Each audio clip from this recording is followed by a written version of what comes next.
Now from the Weather Tracker TV Storm Studios, this is your weather today.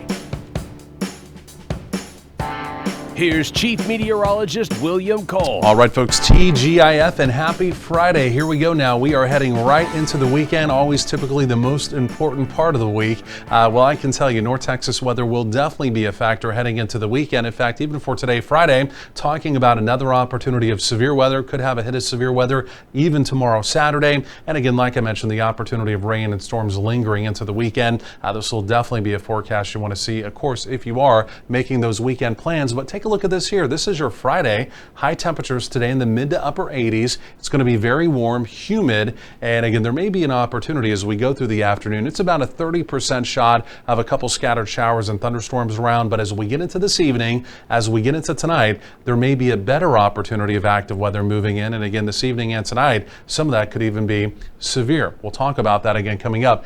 So this is what we did yesterday evening. Of course, if you're joining us here on the channel, we were on maybe for 4 hours with you live nonstop covering supercells and tornado warnings off to the northwest of Dallas-Fort Worth. The course team of storm trackers did a phenomenal job yesterday. They were on these storms, live video, live reports. Again, truly second to none. Again, great job to them, number one. But number two, look at the rain here. Right? I mean, we had the tornado warnings. That's never good. But again, as you talk about Palo Pinto County, as you talk about parts of Wise, Montague, even parts of Jack County here, again, these are big time rainfall amounts, right? I mean, 1 to maybe even 4 inches of rain locally. Again, it's fairly well confined, right? That wasn't very common across that part of the area, obviously. But where I'm going with this is there's more rain on the way, and some of these 1 to maybe even 4 inch amount totals by the time we're through with the weekend may be a little more common, right? Than those isolated numbers we were talking about from last night. So the reason why I'm mentioning that is the Weather Service early this morning, they did go ahead and issue a flash flood watch, and this is in effect for all of our western counties. And again, this could be for, again, significant rainfall totals, and again, some of these again could be pushing the 2 to 3 to maybe even 4 inch amount. So again, if you live out west, again, just stay heads up. Again, you are going to have rounds of heavy rain moving in.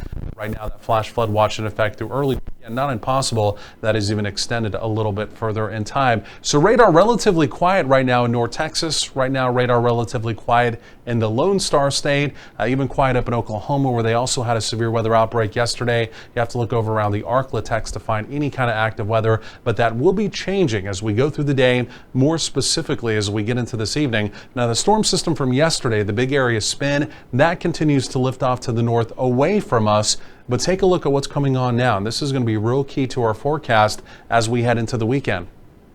It's that right there.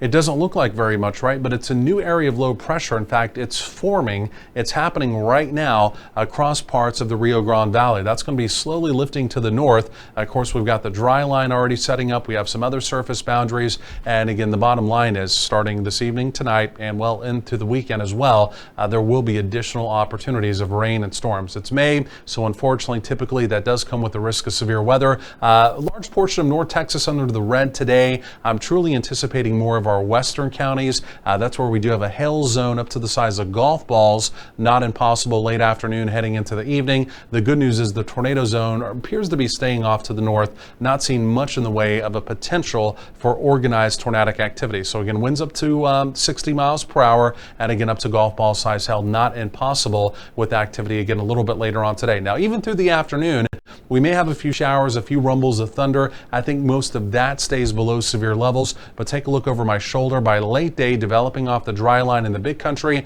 that'll be a complex of storms coming in. Notice how it lingers out to the west, dumping heavy rain through most of the evening into the first part of the overnight. That will try and make a run towards the 35 corridor through the overnight. Right now, the model kind of weakening that as it does approach the Metroplex. And then as we go through tomorrow, Saturday, we'll have another opportunity here of active weather lifting from south to north through the area. So again, the weekend, like I mentioned, does continue to look quite unsettled. So upper 80s to right around 90 daytime highs. Rain and storms begin to develop out to the west. Again, those will move in as we go through the late afternoon into the evening. For any kind of evening plans here in the Metroplex, right around 80, we'll call it a 30% probability of a stray shower thunderstorm. Overnight lows in the 60s to right around 70, a very warm, balmy overnight. And then for tomorrow, wide-ranging temperatures, of course, with the morning rain and storms possible, and also another round possible as we get into the afternoon as well. There's a peek at your weekend looking quite unsettled. More on all of that coming up.